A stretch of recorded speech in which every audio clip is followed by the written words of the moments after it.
इस कार्यक्रम के पुण्यार्चक हैं Bahubali and Muttin wholesales saris and cloth merchants, चदचन डिस्ट्रिक्ट, विजयपुर एवं समस्त बाहुबली एंड मुत्तीन परिवार।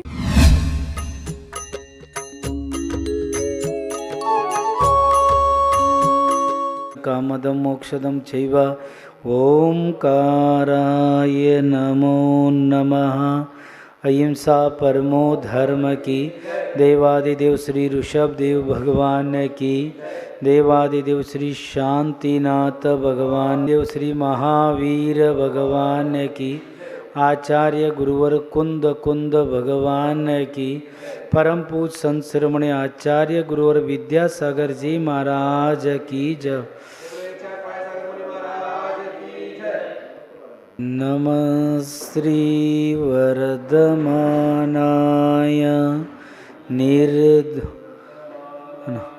निर्दोत कलिलात्मने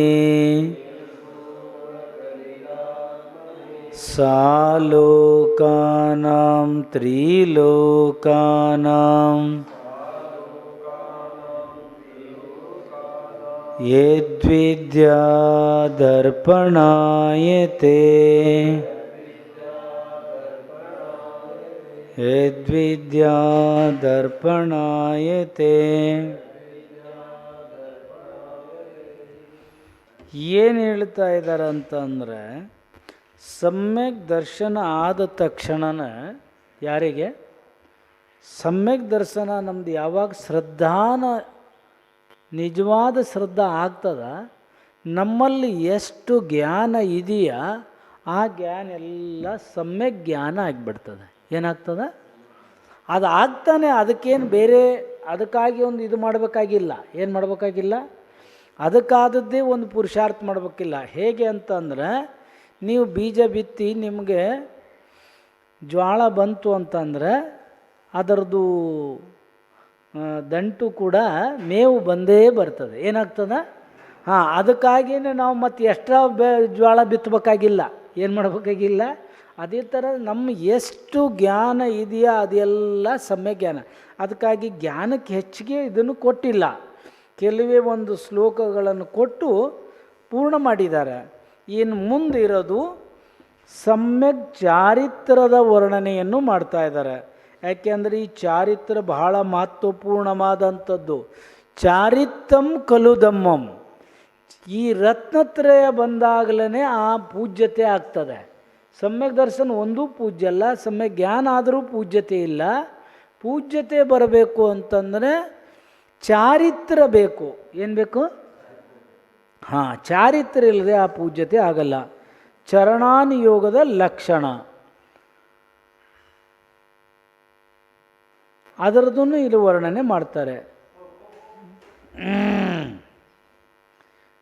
ಗ್ರಹ ಮೇದ್ಯಾನಾಗಾರಾಣಂ 47 ಅಲ್ಲ ನೋಡ್ರಿ. ಸಮ್ಯಕ್ ದ್ವಿತೀಯ ಅಧಿಕಾರ ಅಂದರೆ ಅಲ್ಲಿ ಸಮ್ಯಕ್ ಜ್ಞಾನ ಅಧಿಕಾರನ ಇದನ್ನು ದ್ವಿತೀಯ ಆಗಬಾರ್ದಾಯಿತು, ಇದು ತೃತೀಯ ಆಗಬೇಕಾಯಿತು. ದ್ವಿತೀಯ ಅಧಿಕಾರ ತೃತೀಯ. ಸಮ್ಯಕ್ ದರ್ಶನ ಅಧಿಕಾರ ಇಲ್ಲಿ ಇದನ್ನು ಹೇಳ್ತಾ ಇದ್ದಾರೆ ನೋಡ್ರಿ. ಚಾರಿತ್ರ ಕೋನ್ ಧಾರಣ ಕರ್ ಸಕ್ತಾ ಹೈ ಅಂದರೆ ಅವ್ರು ಯಾರು ಚಾರಿತ್ರ್ಯನು ಧಾರಣೆ ಮಾಡೋಕ್ಕೆ ಅರ್ಹರಿದ್ದಾರೆ. ಯಾಕೆಂದರೆ ನಮಗೆಲ್ಲ ವಿಷಯ ಗೊತ್ತಿದ್ದಾಗ ನಾವು ತಪ್ಪು ದಾರಿಗೆ ಹೋಗಲ್ಲ. ಇಲ್ಲ ಅಂದರೆ ಈಗ ಇಲ್ಲಿ 4 ದಾರಿ ಇದಾವೆ. ಏನಿದಾವ, ನಮಗೆ ಅದರ ಬಗ್ಗೆ ಏನೂ ಅಲ್ಲಿ ತಿಳುವಳಿಕೆ ಇಲ್ಲ. ಅಲ್ಲಿ ಬರ್ದದ್ದು ಏನಿಲ್ಲ, ಬರ್ದದ್ದಿದ್ರು ನಮ್ಗೆ ಓದಕ್ಕೆ ಬರ್ತಾಯಿಲ್ಲ, ಭಾಷೆ ಬರ್ತಾಯಿಲ್ಲ. ಆವಾಗ ನಾವು ಕೇಳೋಣಂದ್ರೆ ಯಾರೂ ಇಲ್ಲ. ನಾವು ಯಾವ ದಾರಿಲಿ ಹೋಗಬೇಕು ಅನ್ನೋದು ನಿರ್ಣಯ ನಮಗೆ ತೊಗೊಳಕ್ಕೆ ಏನಾಗಲ್ಲ. ಯಾಕೆಂದ್ರೆ ನಮಗೆ ಗೊತ್ತಿಲ್ಲ. ಇದು 4 ರಸ್ತೆ ಐತಿ, ಈ ಕಡೆ ಹೋಗ್ತದೋ ಈ ಕಡೆ ಹೋಗ್ತದೋ ಈ ಕಡೆ ಹೋಗ್ತದ. ನಮಗೆ ಗೊತ್ತಿದೆ ಅಂದರೆ ಏನು ಮಾಡ್ತೀವಿ, ನಾವು ಅದೇ ದಾರಿಯನ್ನು ಹಿಡ್ಕೊಂಡು ಹೋಗ್ತೀವಿ. ಏನು ಮಾಡ್ತೀವಿ, ಈಗ ನಿಮಗೆ ಗೊತ್ತು ಜಳಕಿಗೆ ಹೋದಾಗ 4 ರಸ್ತೆ ಐತೆ. ಏನೈತೆ ನಿಮಗೆ, ಇದು ವಿಜಯಪುರಕ್ಕೆ ಹೋಗ್ತದೆ, ಇದು ಸೋಲಾಪುರಕ್ಕೆ ಹೋಗ್ತದೆ, ಇದು ಎಲ್ಲಿಗೆ ಹೋಗ್ತದೆ, ಜತ್ತಿಗೆ ಹೋಗ್ತದೆ, ಇದು ಇದೆಲ್ಲ ನಿಮ್ಗೆ ಗೊತ್ತಿದೆ. ಯಾಕೆಂದ್ರೆ ನಿಮ್ಗೆ ಭಾಳ ಸರಿ ಹೋಗಿ ಗೊತ್ತಾಗಿದೆ. ಗೊತ್ತಿಲ್ಲದಿದ್ರೆ ಏನು ಮಾಡೋದ, ಅದಕ್ಕೆ ಇಲ್ಲಿ ಹೇಳ್ತಾರೆ, ಇದನ್ನು ಸರಿಯಾಗಿ ಯಾರು, ಅದಕ್ಕೆ ನಮಗೆಲ್ಲದು ಗೊತ್ತಿರಬೇಕು. ಇಲ್ಲದೇ ಇದ್ರೆ ನಾವೇನು ಮಾಡ್ತೀವಿ, ಕಂಡದಕ್ಕೆಲ್ಲ ಸಾಷ್ಟಾಂಗ ಮಾಡೋದ, ಏನು ಮಾಡೋದ, ಅದು ಗೊತ್ತಿದ್ದರೂ ಕೆಲವರು ಮಾಡ್ತಾರೆ. ಅದು ಅವ್ರ ಕರ್ಮದ ತೀವ್ರ ಉದಯ. ಇಲ್ಲ ಆದರೆ ಇಲ್ಲ. ಮೋಹತಿ ಮೀರಾ ಪಹಾರಾಣೆ ದರ್ಶನ ಲಾಭ ಧಾವಾಪ್ತ ಸಂಜ್ಞಾನ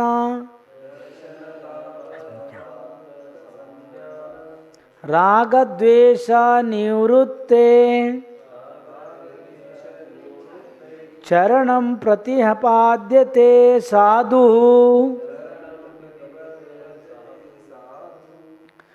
ಇಲ್ಲೇನು ಹೇಳಿದ್ರಂತಂದರೆ, ಯಾರು ಅಂದರೆ ಇಲ್ಲಿ ಏನು ಹೇಳ್ತಾರೆ, ಆ ಸಮ್ಯಕ್ ದರ್ಶನದಲ್ಲಿ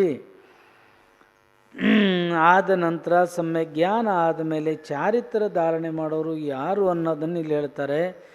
ಯಾವ ಭವ್ಯ ಜೀವನು, ಯಾರು, ಯಾವ ಭವ್ಯ ಜೀವನ ಮೋಹರೂಪದ ಕತ್ತಲೆಯನ್ನು ನಾಶವಾಗುತ್ತಿರಲು ಅದಕ್ಕೆ ಸಮ್ಯಕ್ ದರ್ಶನ ಲಾಭವಾಗುವ ಕಾಲಕ್ಕೆ, ಅಂದರೆ ಜ್ಞಾನವಾದರೂ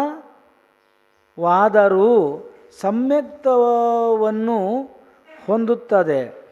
ಇದೆಯಲ್ಲ, ಹೊಂದುತ್ತದೆ. ಅದೇ ಅಲ್ಲ, ಎಲ್ಲವೂ ಅದೇ ಒಂದೇ. ಅದರದ್ದು ಶಬ್ದ ಸ್ವಲ್ಪ ಬೇರೆ ಮಾಡಿದ್ದಾರೆ ಅಷ್ಟೇ, ಮತ್ತೇನಿಲ್ಲ. ಹೊಂದುತ್ತದೆ. ಆಮೇಲೆ ಅದು ರಾಗದ್ವೇಷಗಳನ್ನು ನಷ್ಟಗೊಳಿಸುವುದಕ್ಕಾಗಿ ಆಚರಿಸುವ ಚಾರಿತ್ರವೇ ಸಮ್ಯಕ್ ಚಾರಿತ್ರ. ಯಾಕೆಂದರೆ ಈಗ ಸಮ್ಯಕ್ ದರ್ಶನ ಆದ ತಕ್ಷಣ ಅವರಲ್ಲಿ ರಾಗದ್ವೇಷಗಳು ನಷ್ಟ ಆಗಿಲ್ಲ. ಏನಾಗಿಲ್ಲ? ಸಮ್ಯಕ್ ದರ್ಶನ ಆದರೂ ಕೂಡ. ಯಾಕೆಂದರೆ ಸಮ್ಯಕ್ ದರ್ಶನ 4 ಗತಿಯಲ್ಲಿ ಆಗ್ತದೆ. ಮನುಷ್ಯಗತಿ, ತಿರ್ಯಂಚ ಗತಿ, ದೇವಗತಿ, ನಾರಕಿ, ಎಲ್ಲ 4 ಗತಿಯಲ್ಲೂ ಸಮ್ಯಕ್ ದರ್ಶನ ಆಗ್ತದೆ. ಸಮ್ಯಕ್ ಚಾರಿತ್ರ ಆಗಲ್ಲ, ಸಮ್ಯಕ್ ಜ್ಞಾನ ಆಗ್ತದೆ. ಏನಾಗಲ್ಲ? ಸಮ್ಯಕ್ ಚಾರಿತ್ರ ಪ್ರಾಡ್ಕೊಳ್ಬೇಕಂದ್ರೆ ಮನುಷ್ಯ ಮತ್ತು ತಿರ್ಯಂಚ 2 ಗತಿಯಲ್ಲಿ ಇದು ಸಾಧ್ಯ. ಯಾವ್ದ್ರಾಗ? ಅದ್ರಾಗ ಚಿರಿಯಂಚರಲ್ಲೂ ಕೂಡ ಸಕಲ ಚಾರಿತ್ರ ಇಲ್ಲ. ನೀವು ಒಂದು ದೇಶ ಚಾರಿತ್ರ, ಶ್ರಾವಕರ ಅನುರೋಧ ಹೇಗಿರ್ತಾವಲ್ಲ, ಶ್ರಾವಕಾಚಾರದ ಏನು ಶ್ರಾವಕರು ಆಚರಿಸ್ತಾರೆ ಅದಷ್ಟನ್ನು ಪಾಲನೆ ಮಾಡಬಹುದು. ಅದಾದ ನಂತರ ಮುಂದಿನದ್ದು ಇಲ್ಲಿ ಹೇಳ್ತಾ ಇದ್ದಾರೆ, ಅವರು ಯಾರು ಹೇಗೆ ಅಂತ ಅದರದ್ದು ವಿಸ್ತಾರವಾಗಿ ವರ್ಣನೆ ಕೊಡ್ತಾರೆ. ಮುನಿಗಳ ಆಚಾರ, ಶ್ರಾವಕರ ಆಚಾರ, ಇದನ್ನು ಹೇಳಿದ್ದಾರೆ ಇಲ್ಲಿ. ಅದನ್ನೆಲ್ಲ ವಿಸ್ತಾರವಾಗಿ ವರ್ಣನೆ ಮಾಡು. ರಾಗದ್ವೇಷ ನಿವೃತ್ತಿಯ ಚಾರಿತ್ರ ಉತ್ಪತ್ತಿ. ರಾಗ ಮತ್ತು ದ್ವೇಷ ಏನು, ಭಾಳಷ್ಟು ಜನ ಅಂತಾರೆ ನಮಗೆ ಯಾರ ಮೇಲೂ ದ್ವೇಷ ಇಲ್ಲ. ಏನಂತಾರೆ? ರಾಗ ಐತಲ್ಲ, ರಾಗನೇ ದೇಶದ ಜನನಿ. ಅಂದರೆ ದೇಶವನ್ನು ಉತ್ಪನ್ನ ಮಾಡೋಕ್ಕೆ ಅಂದರೆ ಅದರ ತಾಯಿನೇ ಯಾರು ಅಂದರೆ ರಾಗ. ನಿಮಗೀಗ 2 ದಿನ ಆಯ್ತು ಚಳಿ ಅನ್ನಕತ್ತೈತಿ. ಈಗ ಆ ಚಳಿ ಮೇಲೆ ದ್ವೇಷ ಆಗೋರ ಶುರು ಆಗೈತೆ. ಇಲ್ಲ ಅಂದರೆ ಇಷ್ಟು ದಿನ ಏನು ಅನಿಸ್ತಿತ್ತು, ಬಿಸಿಲು ಮೇಲೆ ದ್ವೇಷ. ಅದಕ್ಕೆ ದ್ವೇಷ ಆಗೋಕ್ಕೆ ಅನ್ಕೊಂಡ ನಿಮಗೆ ತಂಪು ಬೇಕಾಗಿತ್ತೆ. ಏನು ಬೇಕಾಗಿತ್ತೆ? ತಂಪನ್ನು ನೀವು ಬಯಸ್ತಾ ಇದ್ದೀರಿ ಅಂದಾಗ ಬಿಸಿಲು ಬೇಡ ಅದ್ರ ಮೇಲೆ ದೇಶ ಹುಟ್ಟಲ್ಲ. ಇದಕ್ಕೆ ಹೇಳ್ತಾ ಇದ್ದಾರೆ. ರಾಗದ್ವೇಷ ನಿವೃತ್ತೆ ಹಿಂಸಾದಿ ನಿವೃತ್ತಾನ ಕೃತ ಭವಂತಿ.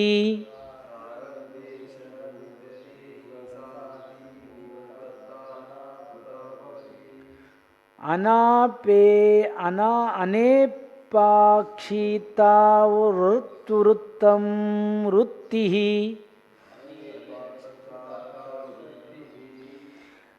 ಕಹ ಕಹ ಪುರುಷ ಸೇವತೆ ನೃಪತೀತೀನ್.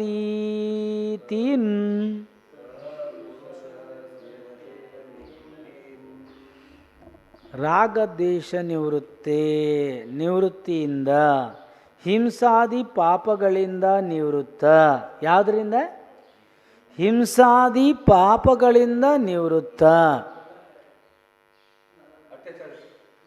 ಯಾವುದು ಗ್ರಂಥ ಇದೆ ನಿಮ್ಮ ಹತ್ರ? ಆ ಗ್ರಂಥ ನೀವು ನೋಡ್ಕೊಳ್ಳಲ್ಲ. ನಿಮ್ಮ ಹತ್ರ ಇರೋ ಗ್ರಂಥ ಯಾವುದದು? ಶ್ಲೋಕ ನಂಬರ್ ಅಷ್ಟೇ ಹೇಳ್ತಾ ಇದ್ದಾರೆ. ಇಲ್ಲಿ 48. ನಿಮ್ಮ ಹತ್ರ ಇರೋ ಗ್ರಂಥ ಬೇರೆ ಐತೆ ಅಂದರೆ ಇದನ್ನು ಪೇಜ್ ನಂಬರ್ ಹೆಂಗೆ ಹೇಳೋಕ್ಕೆ ಸಾಧ್ಯ? 48ನೇ ಇದು ಶ್ಲೋಕ. ನಿವೃತ್ತಿ ಸ್ವಭಾವೇ ಹೋ ಜಾತಾ ಹೈ ಅಂದರೆ ಏನಾಗ್ತದೆ ಅಂದರೆ, ಹಿಂಸೆಯಿಂದ ನಾವು ನಿವೃತ್ತರಾದ ತಕ್ಷಣ ರಾಗದ್ವೇಷದಿಂದ ಸ್ವಭಾವದಲ್ಲಿಂದನೇ ನಾವು ನಿವೃತ್ತರಾಗ್ತೀವಿ. ಏನಾಗ್ತೀವಿ? ಹಿಂಸೆಯನ್ನು ತೊರೆದ್ರಿ ಎಲ್ಲ ಜೀವಿಗಳಲ್ಲೂ ಅನುಕಂಪ. 6 ಪ್ರಕಾರದ ಜೀವಿಗಳಲ್ಲಿ ಅಂದರೆ 6 ಪ್ರಕಾರ ಕಾಯಗಳಿದ್ದಾವೆ. ಅವನ್ನೆಲ್ಲವನ್ನೂ ಮನವಚನ ಕಾಯಪೂರ್ವಕವಾಗಿ ಹಿಂಸೆಯನ್ನು ಬಿಟ್ಟೆವು ಅಂತಂದರೆ ರಾಗದ್ವೇಷ ಆಗಲ್ಲ. ಏನಾಗಲ್ಲ? ಅದಕ್ಕೆ ಆವಾಗ ಅವ್ರಿಗೇನ ಸ್ವಭಾವದಿಂದ. ಆದ್ದರಿಂದ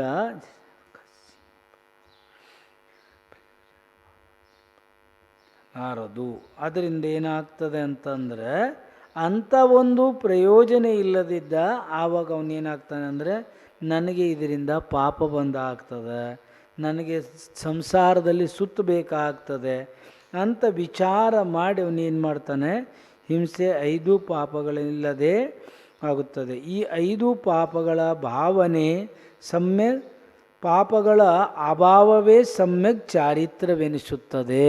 ಏನನ್ನಿಸ್ತದ?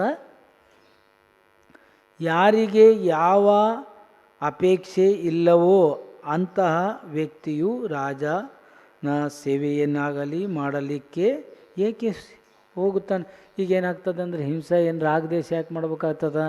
ಈಗ ರಾಜ ಹೇಳ್ತಾನೆ ಯುದ್ಧ ಮಾಡಬೇಕು ನಡಿ ಅಂತ ಹೇಳ್ತಾರೆ. ಏನಂತಾರೆ? ಆವಾಗ ನಿಮಗೇನಾಗ್ತದೆ? ನಿಮಗೆ ಮಾಡಬೇಕಾಗ್ತದೆ. ಆದ್ರೆ ಯಾರು ಮಹಾರಥ ತೊಗೊಂಡಾರ ಅವರಿಗೆ ರಾಜನ ಈ ಹಿಂಸೆನೇ ತ್ಯಾಗ ಮಾಡಿದಾರೆ ಅಂದ್ರೆ ಅವರು ಆ ಕಾರ್ಯಕ್ಕೆ ಹೋಗಲ್ಲ. ಹಿಂಸೆ ಅಂದ್ರೆ 5 ಪಾಪಗಳಿದಾವೆ. ಯಾವುವು? ಜೀವ ಹಿಂಸೆ, ಕಳ್ಳತನ, ಸುಳ್ಳು, ಕಳ್ಳತನ, ಕುಶೀಲ ಮತ್ತು ಪರಿಗ್ರಹ.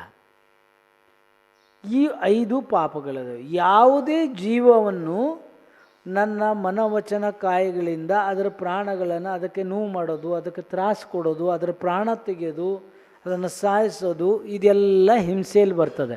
ಯಾವುದ್ರಲ್ಲಿ ಬರ್ತದೆ? ಹಿಂಸೆ ಅಂತಕ್ಕಂಥ ಕಾರ್ಯದಲ್ಲಿ ಬರ್ತದೆ. ಆಮೇಲೆ ಅದು ಏನಾಗ್ತದೆ ಅಂತಂದ್ರೆ, ಅದು ಏನಾಗ್ತದೆ ಅಂತಂದ್ರೆ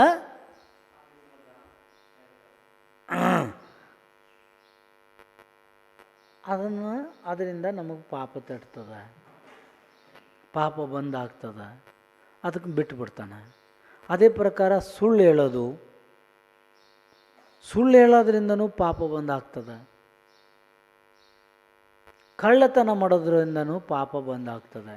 ಇಟ್ಟದ್ದಾಗಲಿ, ಮರ್ತದ್ದಾಗಲಿ, ಬಿಟ್ಟದ್ದಾಗಲಿ, ಇನ್ಯಾರಿಗಾದರೂ ಸುಳ್ಳು ಸಾಕ್ಷಿ ಹೇಳೋದು, ಇಂಥವೆಲ್ಲ ಏನಿರ್ತಾವಲ್ಲ, ಮರ್ತದ್ದಾಗಲಿ ಅದನ್ನು ತಗೊಳ್ಳೋದು, ಇಲ್ಲ ಅಂದರೆ ಸುಳ್ಳು ಸಾಕ್ಷಿ ಹೇಳೋದು, ಸುಳ್ಳು ಹೇಳೋದ್ರಲ್ಲಿ ಇದರಲ್ಲಿ ಬರ್ತದೆ. ಆವಾಗ ಅದನ್ನು ಏನು ಮಾಡ್ತಾನಂತಂದ್ರೆ, ಅದನ್ನು ಅವನು ಬಿಟ್ಟಿರ್ತಾನೆ ಸುಳ್ಳು ಹೇಳೋದು. ಆವಾಗ ಅದೇ ಥರ ಇನ್ನೊಬ್ಬರ ಮಡದಿ ಮಕ್ಕಳನ್ನು ಅಥವಾ ತಾಯಿ ಅಕ್ಕ ತಂಗಿದಿರನ್ನು ಕೆಟ್ಟ ದೃಷ್ಟಿಯಲ್ಲಿ ನೋಡೋದು, ಇನ್ನೊಬ್ಬರ ಅಣ್ಣ ತಮ್ಮಂದಿರ, ಇದು ಸಾಮಾನ್ಯ ಒಂದು ಲೌಕಿಕ ವ್ಯವಹಾರದಲ್ಲಿ ಸಾಮಾನ್ಯ ಗೃಹಸ್ಥರಿಗೆ. ಇನ್ನೇನಾಗ್ತದೆ ಅಂತ ಅಂದ್ರೆ, ಮಹಾರಥಿಗಳಾದವ್ರಿಗೆ ಇವೆಲ್ಲವೂ ತ್ಯಾಗ ಆಗಿರ್ತದೆ. ಏನಾಗಿರ್ತದೆ? ಮಹಾರಥಿಗಳಿಗೆ ಇದು ಪೂರ್ಣ ರೂಪದಲ್ಲಿ ಬ್ರಹ್ಮಚಾರ್ಯ ವ್ರತ ಆಗ್ತದೆ. ಆಮೇಲೆ ಅಣುರಥಿಗಳಿಗೆ ತಮ್ಮ ಮಡದಿ ತಮ್ಮ ಪತಿಯನ್ನು ಬಿಟ್ಟು ಇನ್ನುಳಿದವ್ರನ್ನೆಲ್ಲ ಅಣ್ಣ ತಮ್ಮ ತಾಯಿ ತಂಗಿ ಹೀಗೆ ಒಳ್ಳೆಯ ಭಾವನೆಯಲ್ಲಿ ನೋಡ್ಕೊಳ್ತಾರೆ. ಅದು ಅನುವ್ರತ. ಮಹಾರಥಿಗಳಿಗೆ ಮುಂದೆ ಬರ್ತಾನೆ ಹೇಳ್ತಾರೆ ಇದ್ರಾಗ. ಆಮೇಲೆ ಪರಿಗ್ರಹ, ಒಂದು ತಲೆ ಕೂದಲಷ್ಟು ಕೂಡ ಪರಿಗ್ರಹಗಳನ್ನು ಮುನಿಗಳು ಇಟ್ಕೊಳ್ಳಲ್ಲಂತ. ಏನು ಇಟ್ಕೊಳ್ಳಲ್ಲ? ಇಟ್ಕೊಂಡ್ರು ಅಂದರೆ ಅವರಿಗೆ ನಿಶ್ಚಿತವಾಗಿಯೇ ದುರ್ಗತಿ ಆಗ್ತದೆ. ಏನಾಗ್ತದೆ?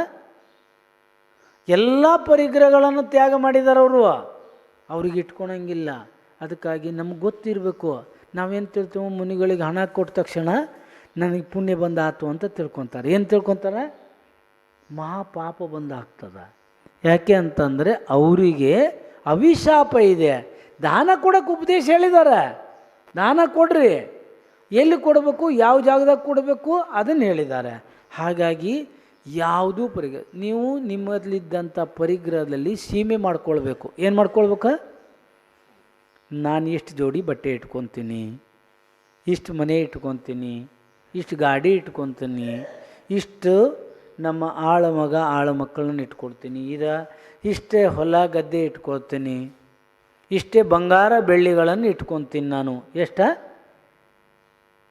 ಎಷ್ಟು ನಮ್ಮದು ಲಿಮಿಟೆಡ್ ಗೊತ್ತಾಗ್ತಿಲ್ಲ. ಎಷ್ಟು ಇಟ್ಕೊಳ್ಬೇಕು ಮಹಾರಾಜರಂತ. ಒಂದು ಸರಿ ನಮ್ಮ ಆಚಾರ್ಯ ಭಗವಂತರು 10 ಪ್ರಕಾರ ಜ್ಞಾನ ಪರಿಗ್ರಹಗಳಲ್ಲಿ ಎಲ್ಲದನ್ನೂ ಸೀಮೆ ಮಾಡ್ಕೊಳ್ಳೋದು ಇಷ್ಟಿಷ್ಟಂತ. ಜ್ಞಾನ ಸಾಗರ್ ಮಹಾರಾಜರು ಇಲ್ಲಿ ಫೋಟೋ ಇದೆಯಲ್ಲ ಪುಸ್ತಕದಲ್ಲಿ. ನಮ್ಮ ಗುರುಗಳು ನಮ್ಮ ಮುತ್ತಜ್ಜ.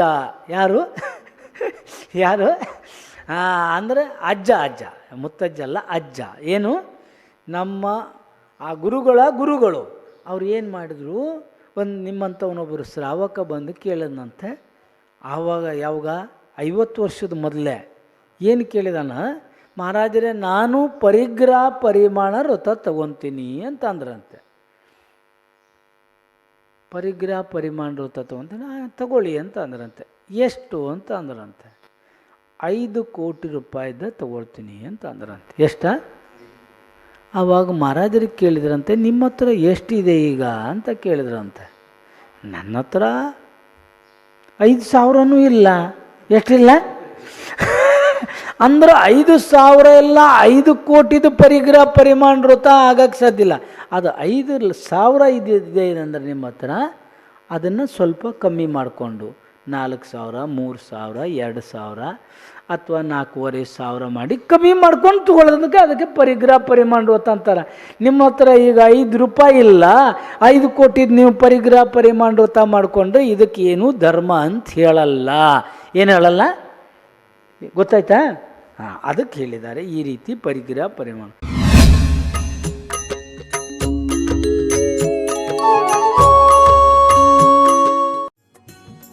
इस कार्यक्रम के पुण्यार्चक थे Bahubali and Muttin wholesales saris and cloth merchants, चदचन डिस्ट्रिक्ट, विजयपुर एवं समस्त बाहुबली एंड मुत्तीन परिवार।